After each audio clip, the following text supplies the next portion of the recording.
Eat it. I told you to eat it now. No! Let go of me. Please stop. She forced her maid to eat from the trash. The result will keep you in pains. She laughed as she pushed the plate toward the trash. Not food meant for humans, scraps soaked in filth, leftovers meant to be thrown away. And she forced her maid to eat it slowly while watching. Not just any maid. A quiet woman who had left her village with hope, who cleaned the floors, washed the clothes, and swallowed insults every day to survive. No one was supposed to see it. The gates were closed. The house was silent. Power lived comfortably in that living room. She believed cruelty had no witnesses. She believed poverty had no voice. She believed humiliation ended the moment the maid bent her head. But what she didn't know was this. That single act would not end in laughter. It would end in a death. And when the maid later died, what followed was not peace. It was guilt that refused to sleep, truth that refused to stay buried, and a consequence no amount of wealth could escape. Because some moments don't just break people, they expose who we really are. Ladies and gentlemen, welcome to Ocean of Tales. Kindly like, comment, and subscribe on this channel. We will be grateful if you help us do this. We will be notifying you when we drop a new video. Don't forget to tell us where you're watching from. A ceramic plate scraped loudly across the marble floor as scraps slid toward the open trash can, releasing a sour smell that clung to the air like shame. Cold rice, wilted vegetables, and half-eaten bones spilled together in an ugly heap, still warm from being discarded. The living room stayed bright and spotless, sunlight bouncing off glass tables and polished tiles, making the cruelty feel even sharper. The maid stood frozen, eyes lowered, stomach twisting as the plate stopped inches from her feet. In that moment, food stopped being food and became a weapon, and the silence dared her to refuse. Laughter followed, light and careless, floating above the mess, as if nothing serious was happening. The sound didn't belong in a room like this, where everything expensive looked calm and controlled. The maid's hands trembled at her sides, skin tight with fear, while her throat tightened against the urge to gag. She could smell decay, feel heat rising in her face, and hear her own heartbeat pounding louder than the ceiling fan. Power sat comfortably on the couch, relaxed and unchallenged, confident that this moment belonged only to the walls watching. But something unseen shifted, quietly recording everything. The gates outside remained locked, tall and unforgiving, cutting the house off from the world beyond. No neighbors passed by. No voices drifted in. The silence felt designed, almost rehearsed, like part of the punishment itself. Inside those walls, cruelty moved freely, unchecked by witnesses or consequence. The maid bent slightly, knees weakening, fighting the instinct to step back. Her dignity felt fragile, thinning with every second she delayed. Control thickened in the room, heavy and intoxicating, feeding on her hesitation. Yet beneath that control, something fragile began to crack, unnoticed by the one enjoying it most. The trash can stood open, its dark mouth swallowing what should never have been offered to a human being. The smell grew stronger, clinging to the maid's clothes and skin, making escape feel impossible. She remembered hunger from her village, remembered days without meals. But this felt different. This wasn't survival. This was humiliation dressed as discipline. Her breathing turned shallow, chest rising too fast, eyes burning as she stared at the plate. The house stayed quiet, almost approving, as if daring her to choose between obedience and dignity, knowing both choices would hurt. Sweat gathered at the base of her neck as time stretched painfully thin. The room felt warmer, tighter, like the walls were closing in on her small frame. She could feel eyes on her, measuring how far control could go without resistance. Every second she stood there felt like another piece of herself slipping away. The plate remained untouched, but its presence screamed louder than words. This wasn't just about food anymore. It was about erasing someone slowly, carefully, without leaving a mark. And the longer it lasted, the clearer it became that this moment would not stay contained. The maid finally shifted her weight, the slightest movement drawing attention like a spark in dry grass. Her knees trembled harder now, legs weak from fear and hunger combined. The room seemed to hold its breath, waiting to see what she would do. In that pause, something irreversible took shape, something that would follow everyone involved long after the plate was gone. The cruelty felt complete, sealed by silence and laughter, protected by money and walls. But even as power basked in control, consequence quietly stepped closer, unseen and patient. As the maid lowered herself toward the floor, dignity thinning with every inch, the air in the room shifted again, heavier than before. What felt like a private act of dominance settled into something darker, something final. The plate no longer mattered as much as what it represented. A line crossed without hesitation. In that moment, power believed it had won, confident nothing could touch it. But somewhere beyond those locked gates, the story had already begun changing direction, moving toward an ending no one in that room was prepared to face. Dust still clung to her sandals the day she arrived in the city, the sun pressing hard against her back as the bus pulled away and left her standing alone. The compound gate loomed tall and unfamiliar, its paint too clean, its silence too loud. She carried a small nylon bag with folded clothes and a heart full of promises whispered during the long journey from her village. Hope fluttered weakly in her chest, fragile but alive, believing that honest work could still lead somewhere better. She didn't know yet that this gate wasn't an entrance, it was a closing. Morning routines swallowed her quickly, each task stacking neatly on her shoulders before she learned the rhythm of the house. Buckets were filled, floors scrubbed, plates washed until her fingers wrinkled and stung. The house smelled of detergent and wealth, a sharp contrast to the earth and smoke she grew up with. She worked quietly, learning fast that speed mattered more than effort, and silence mattered more than pain. Every completed chore felt like proof she deserved to stay, even as something inside her shrank with each passing hour.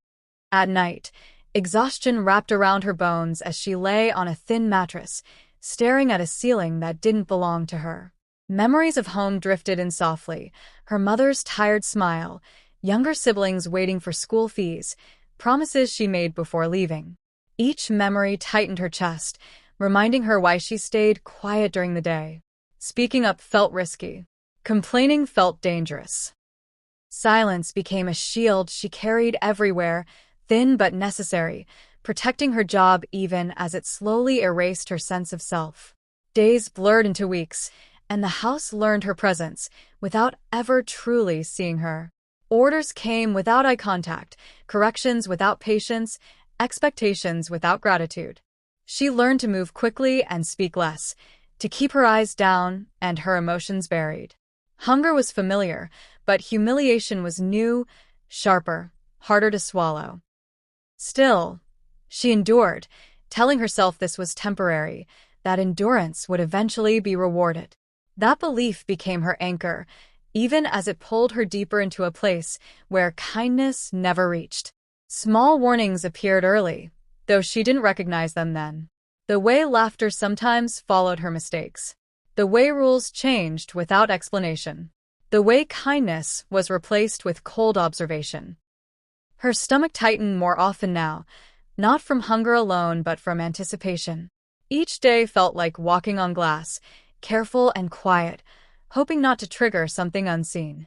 She survived by blending into the background, convincing herself that being invisible was safer than being noticed, unaware that invisibility offered no real protection.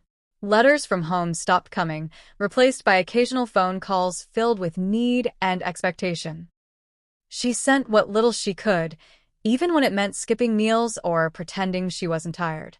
Responsibility weighed heavier than fatigue, forcing her to smile through discomfort. The house never noticed the sacrifices, only the results. Her worth became measured in cleanliness and obedience, not humanity. And as pressure mounted from both sides, home and work, something fragile inside her began to bend, quietly nearing its limit. One evening, as she stood alone rinsing plates under cold running water, she caught her reflection in the metal sink. Her eyes looked older, her face thinner, her posture smaller than she remembered.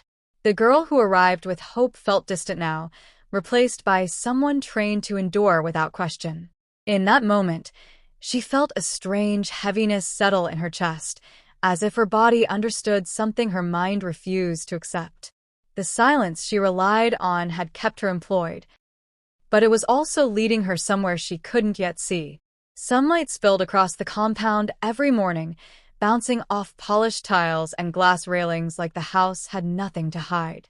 The floors shone so brightly they reflected faces back in distorted fragments, clean and respectable at first glance.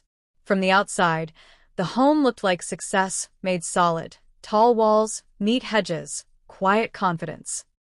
But once the gate closed behind her each day, the air felt different, heavier, like something unseen pressed down on her shoulders.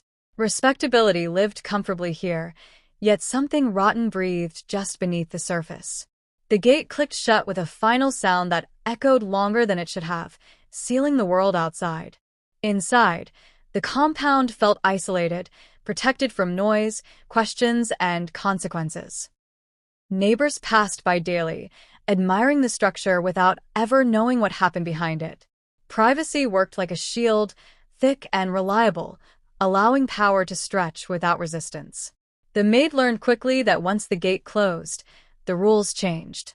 What mattered outside, decency, kindness, fairness, didn't always apply within these walls. Furniture sat perfectly arranged, untouched by chaos, as if discipline itself lived in the cushions.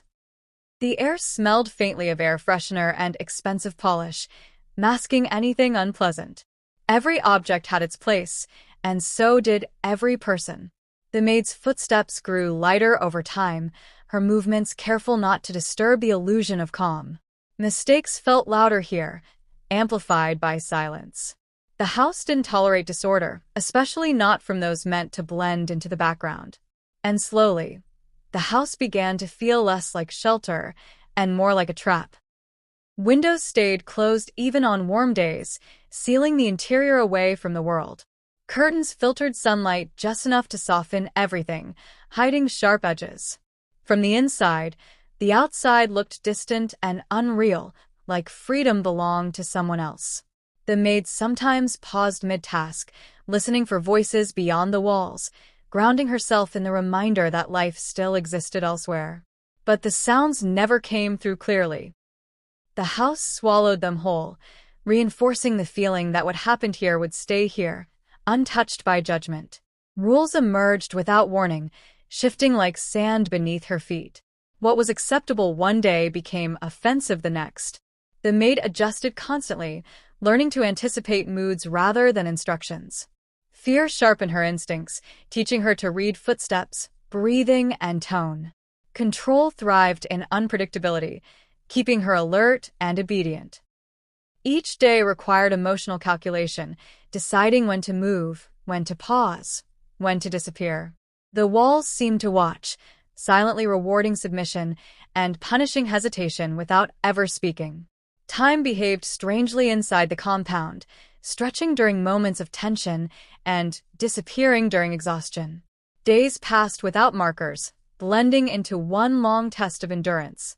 The maid lost track of weeks, then months, her sense of self dissolving into routine.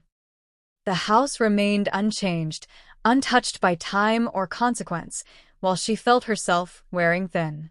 The imbalance grew clearer with every passing day. The house protected power, not people. And the longer she stayed, the more dangerous that protection became. One afternoon, as she stood near the gate waiting for it to open briefly, she felt a rush of air from outside brush her face. For a second, the world beyond felt close enough to reach. Then the gate closed again, sealing the compound tight. The moment lingered in her chest, sharp and painful, a reminder of everything kept out. Inside those walls, cruelty felt safe, insulated, invisible. But somewhere beyond that gate, forces were already moving, slowly testing how long silence could truly hold. A sharp burst of laughter cut through the afternoon as a chore was repeated for no reason, the sound landing heavier than any command. The room felt brighter, almost mocking, as eyes followed every movement with amused patience. What began as correction had shifted into spectacle, and the air carried the thrill of control. The maid felt heat crawl up her neck, aware that the watching wasn't about cleanliness anymore. Something had changed. The task was no longer a task, it was a stage, and she was the only one performing. Objects were moved, then moved again, not because they were wrong, but because watching her fix them felt satisfying. The silence between actions stretched deliberately, inviting discomfort to grow. The maid's fingers tightened, nails pressing into her palms as she fought the urge to rush. Speed invited mistakes. Hesitation invited ridicule. The balance was impossible, designed to fail. Each correction felt less about order and more about control, a slow stripping of dignity that left no visible mark, yet cut deeply all the same. Mornings brought new rules without warning, each one contradicting the last. What earned approval yesterday earned punishment today. Confusion became the point, keeping her off balance and eager to please. Laughter followed her missteps like a shadow, soft but relentless.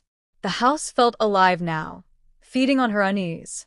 Even harmless sounds, the clink of a cup, the scrape of a chair, felt like traps waiting to be sprung. She learned that humiliation, once tasted, demanded repetition to stay exciting. Her body reacted before her mind could catch up, shoulders tightening whenever footsteps approached. The room's temperature seemed to rise with every watchful pause, sweat gathering despite the cool tiles. Shame settled into her bones, heavier than exhaustion. She avoided mirrors now, afraid of seeing what humiliation was turning her into. The entertainment thrived on her silence, on the way she swallowed everything whole. And the more she endured, the more the cruelty sharpened, searching for new ways to draw a reaction. Time slowed during these moments, stretching seconds into unbearable minutes. The maid felt exposed, like the walls themselves leaned in closer. She noticed how control brought energy to the room, how laughter returned faster, louder, when she struggled. It wasn't anger driving this anymore. It was enjoyment. Power had discovered pleasure, and pleasure demanded escalation.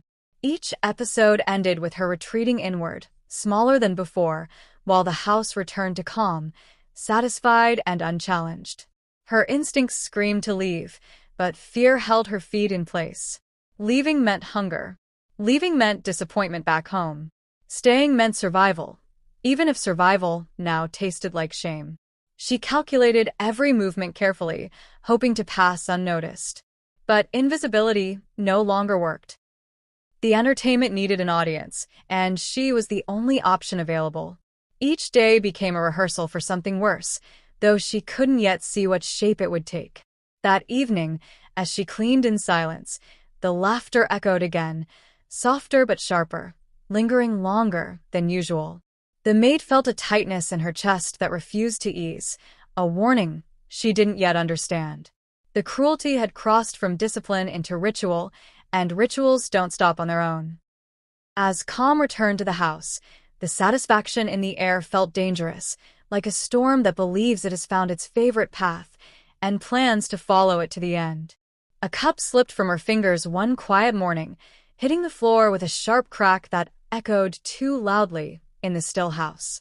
The sound froze her in place, heart racing, breath caught halfway in her chest. She stared at the broken pieces, hands shaking, waiting for the reaction she had learned to expect.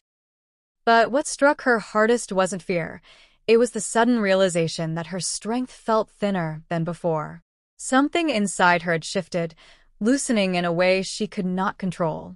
Her body began to betray her in small, frightening ways. Knees weakened during chores that once felt routine, and dizziness crept in without warning. She leaned against walls more often, pretending to adjust curtains while her vision blurred. Hunger gnawed constantly now, sharper and more persistent, but shame kept her quiet. Each task demanded more effort, each movement draining something precious. The house noticed slower hands, not the reason behind them, and impatience replaced whatever tolerance once existed. Her eyes grew distant, unfocused, like she was watching herself from somewhere far away. Sounds blurred together. The hum of appliances, footsteps, doors closing, until everything felt muffled.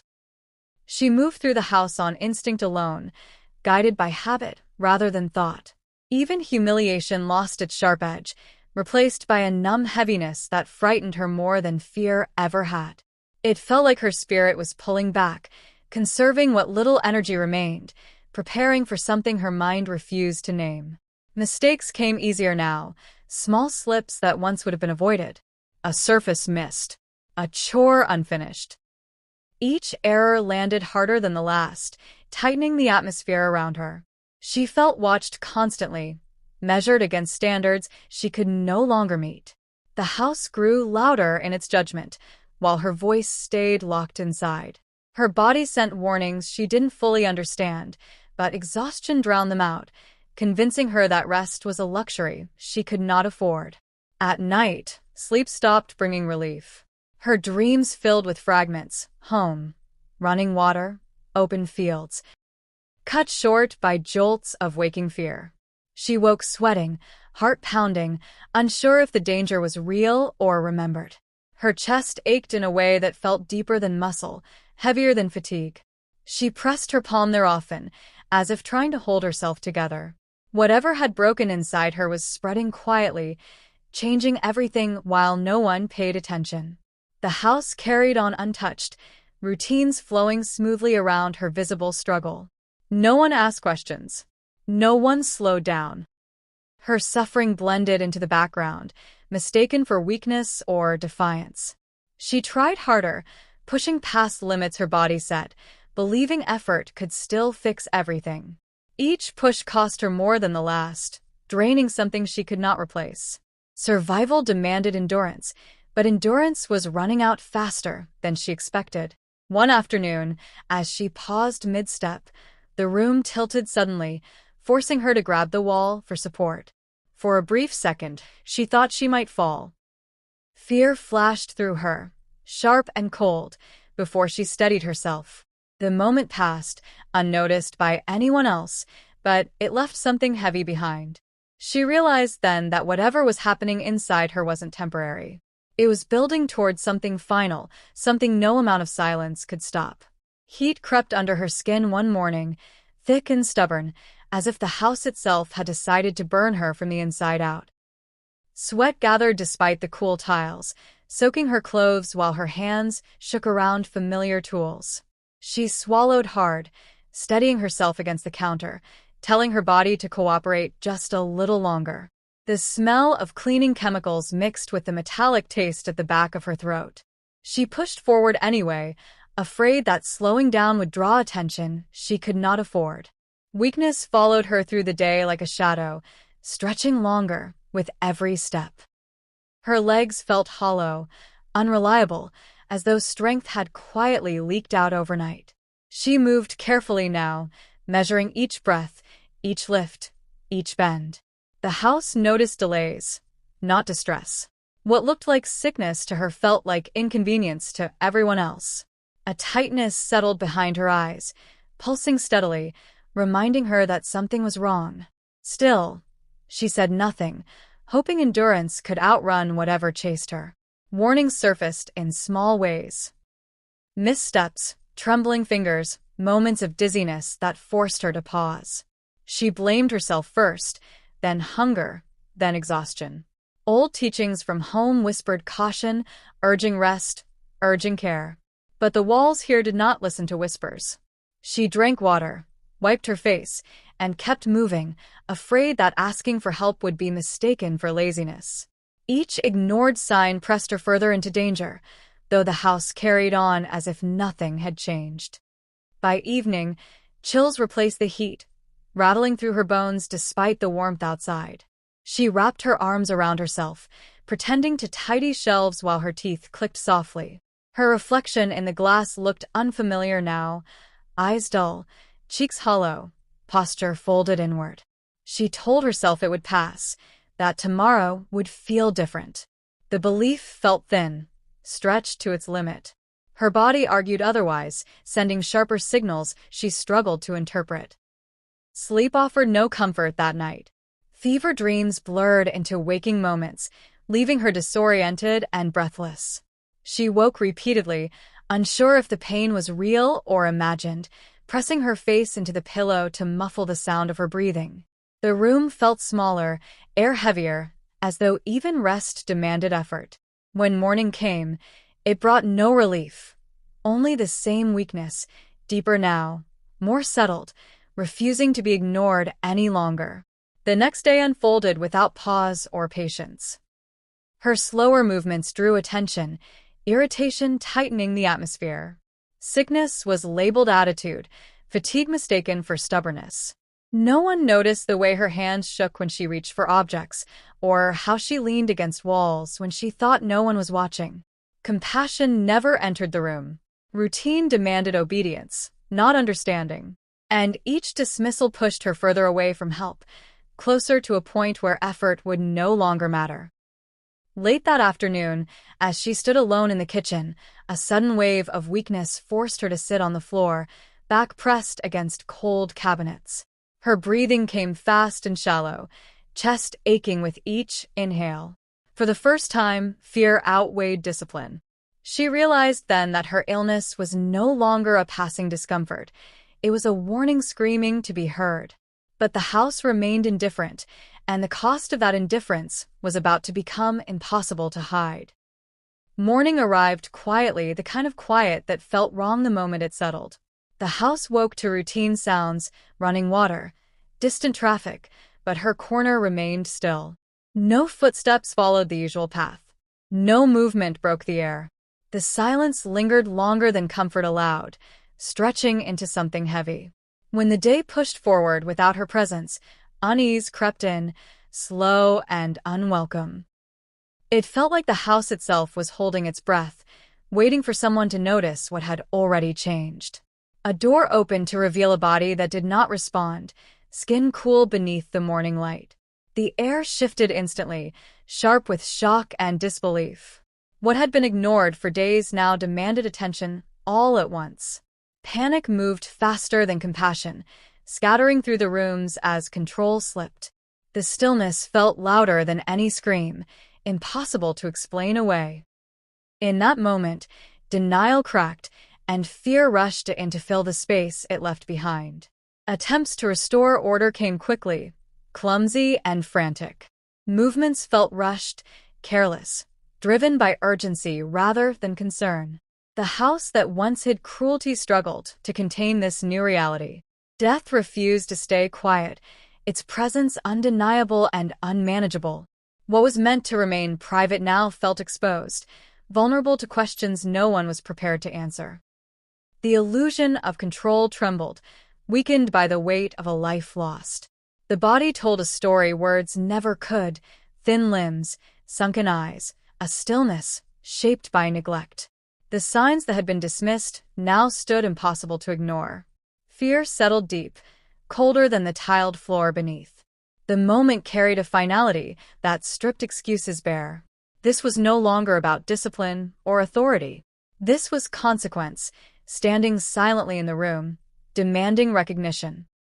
News moved faster than expected, slipping past locked gates and polished walls. Whispers began before explanations could form, curiosity ignited by absence and unease. The house felt suddenly smaller, its privacy fragile and cracking. Control evaporated with every unanswered question, every suspicious glance. What had been hidden now pulled attention toward itself, unstoppable and hungry for truth.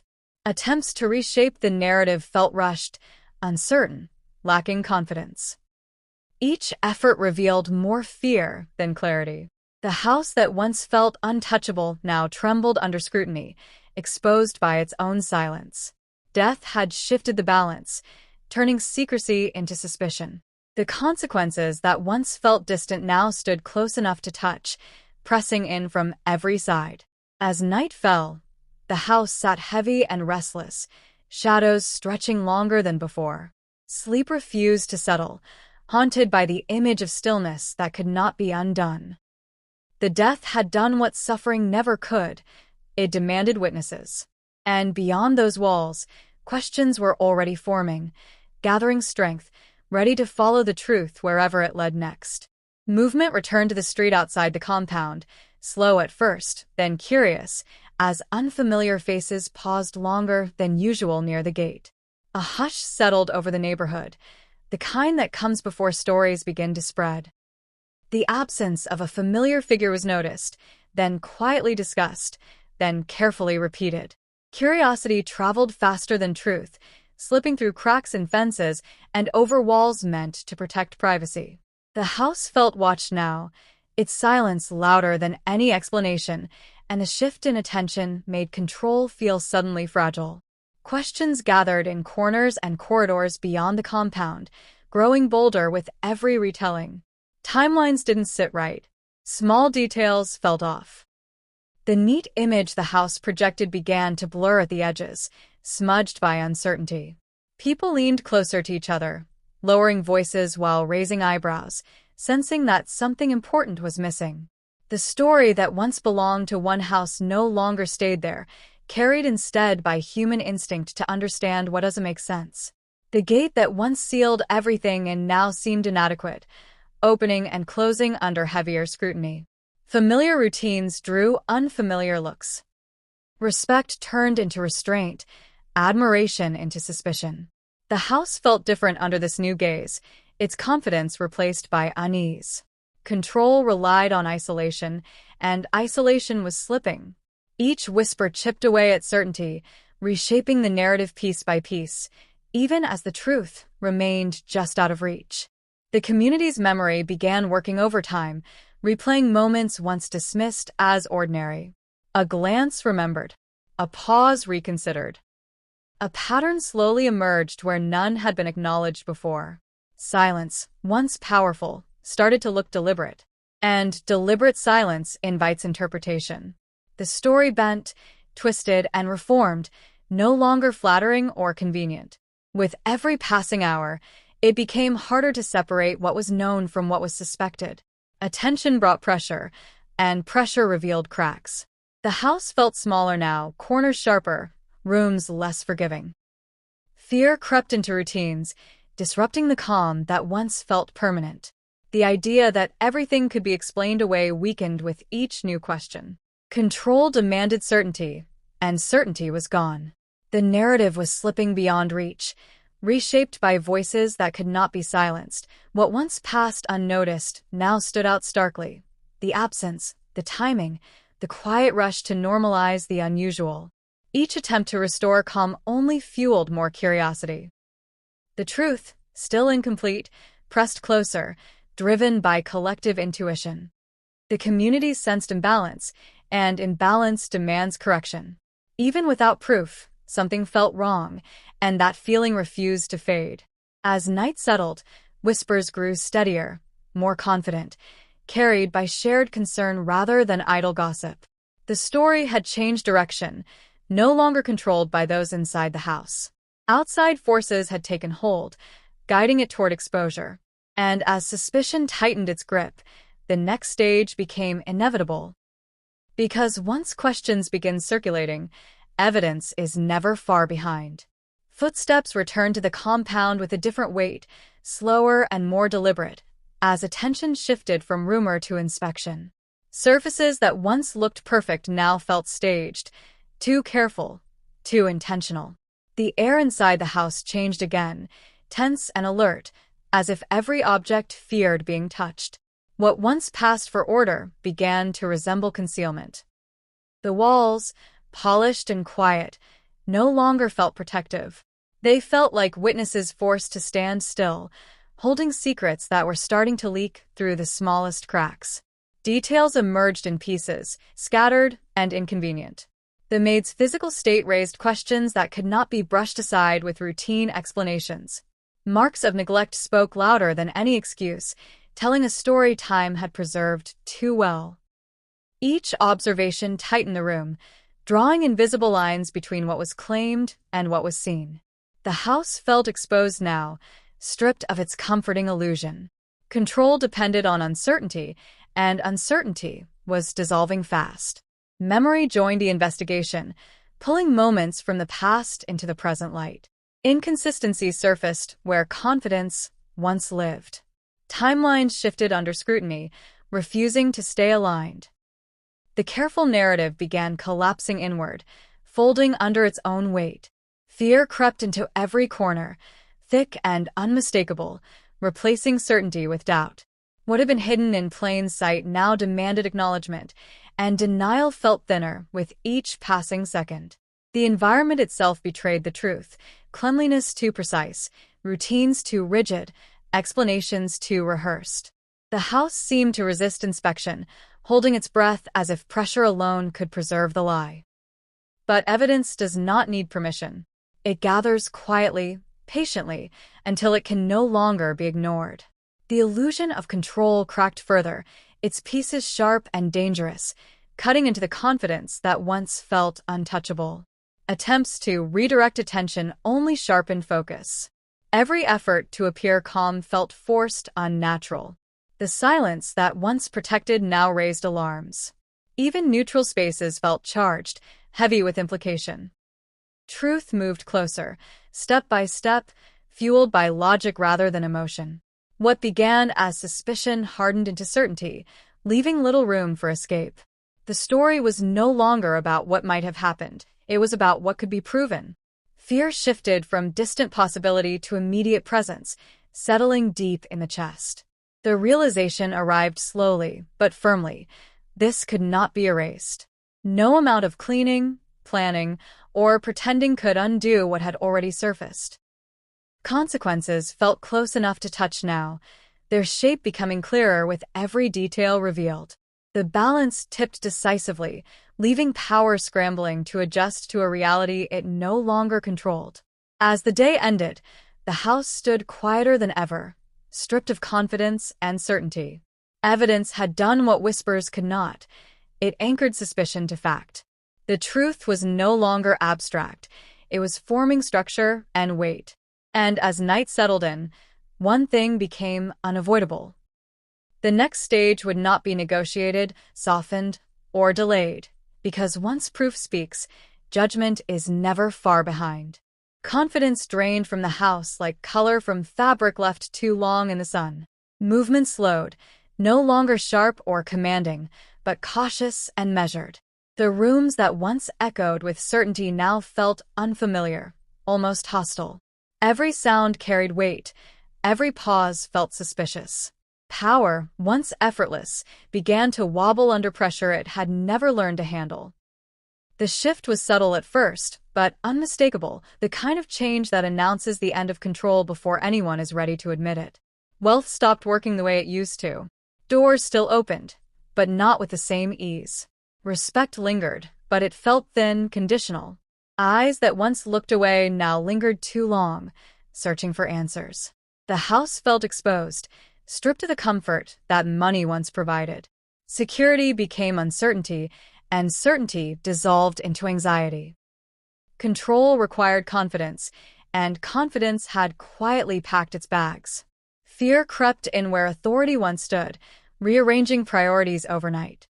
Sleep came late and left early, chased away by replayed moments and unanswered questions. The mind raced, building defenses that felt fragile and incomplete. Power thrives on predictability, but nothing felt predictable anymore. Each passing hour deepened the sense of vulnerability, replacing dominance with a constant awareness of being watched.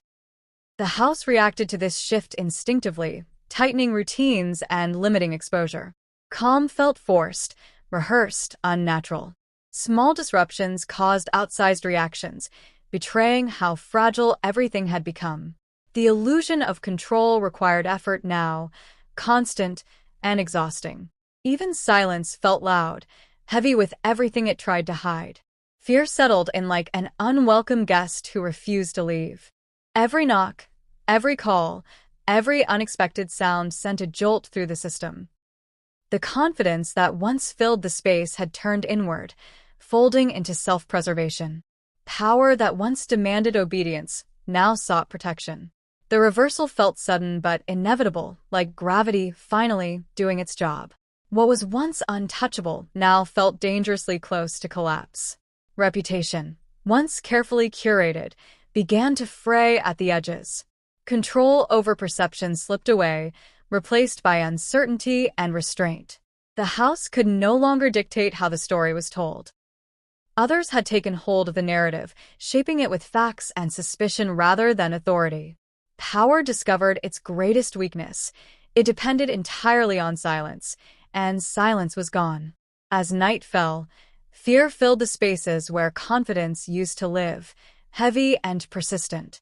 The house no longer felt like a fortress. It felt like a waiting room.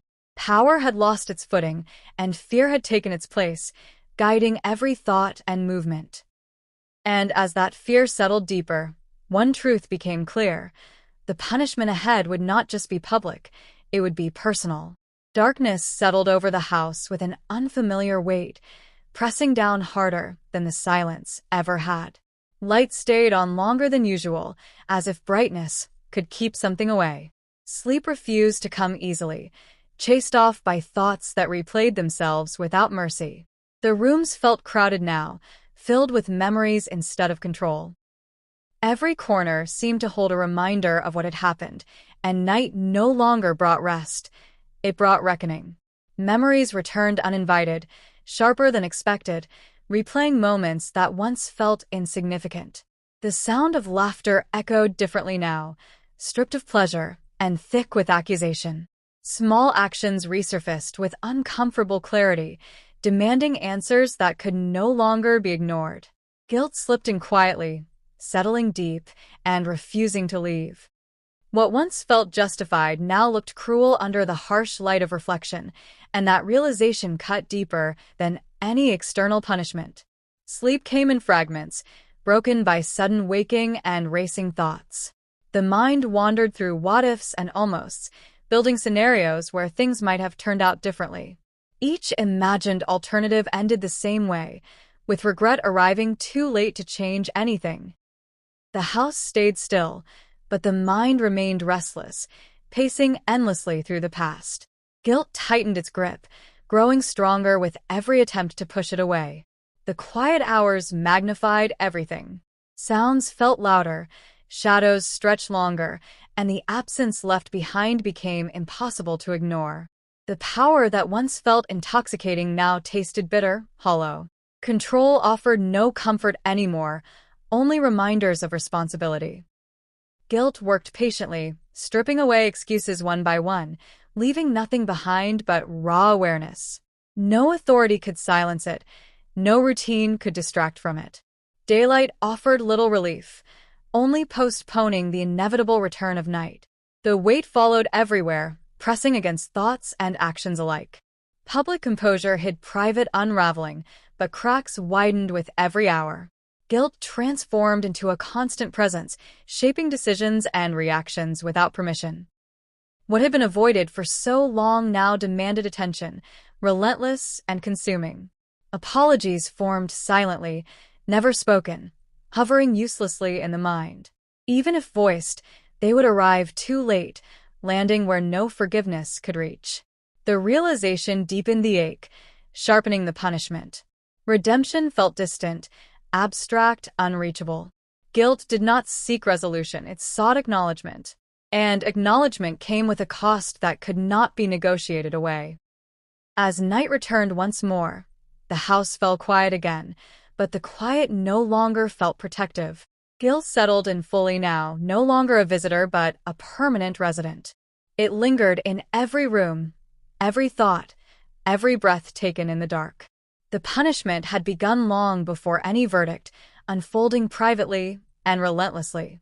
And as morning approached, one final question loomed. How would this guilt reshape what came next? Morning light crept back into the house, softer than before, illuminating spaces that now felt exposed and altered. Nothing had physically changed. The furniture still stood, the floors still shone, but the atmosphere carried a different weight. What once felt controlled now felt hollow. The absence left behind refused to blend into routine, lingering like a question no one wanted to answer. The story had reached its end inside those walls, but its meaning was only beginning to unfold beyond them. The events refused to remain personal, stretching outward into something larger and more uncomfortable. They challenged easy explanations and forced reflection where judgment once lived. This was no longer just about one house or one life lost. It became a mirror, asking how often cruelty hides behind comfort, how often silence protects harm. The discomfort followed anyone willing to look closely, pressing them to examine the spaces where power goes unchecked. The maid's story lingered not because of how it ended, but because of how long it was ignored. Her suffering exposed the quiet decisions that allow harm to grow, moments of looking away, choosing convenience over compassion. The story asked whether dignity should ever be conditional, and why empathy so often arrives only after tragedy.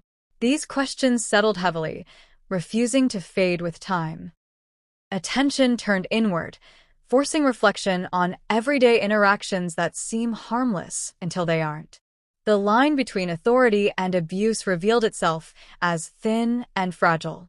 The story demanded honesty about how easily people become invisible when they lack power, and how quickly humanity is stripped away when silence feels safer than speaking up. The discomfort was intentional, necessary, and impossible to ignore. This ending offered no neat resolution, no easy relief. Justice, when it came, carried weight rather than comfort. The loss could not be undone, and remorse could not restore what was taken. What remained was responsibility, the understanding that actions ripple outward, shaping lives in ways unseen at the time. The story reminded us that consequences do not always arrive loudly, but they always arrive eventually. The quiet left behind invited choice. To dismiss the story as distant, or to let it change something internal. To recognize the humanity in those often overlooked, or to continue benefiting from silence. The narrative did not demand sympathy alone. It demanded awareness, accountability, and a willingness to see power clearly for what it is. That choice belonged to everyone watching. As the story closed, one truth stood firm and unmovable. How we treat those with less power defines us more than any title, wealth, or image ever could. Silence can protect cruelty, but it can also be broken. This story asked not for pity, but for action, small, deliberate, human. And it left behind a final question, heavy and unresolved. When faced with quiet cruelty, what will you choose to do?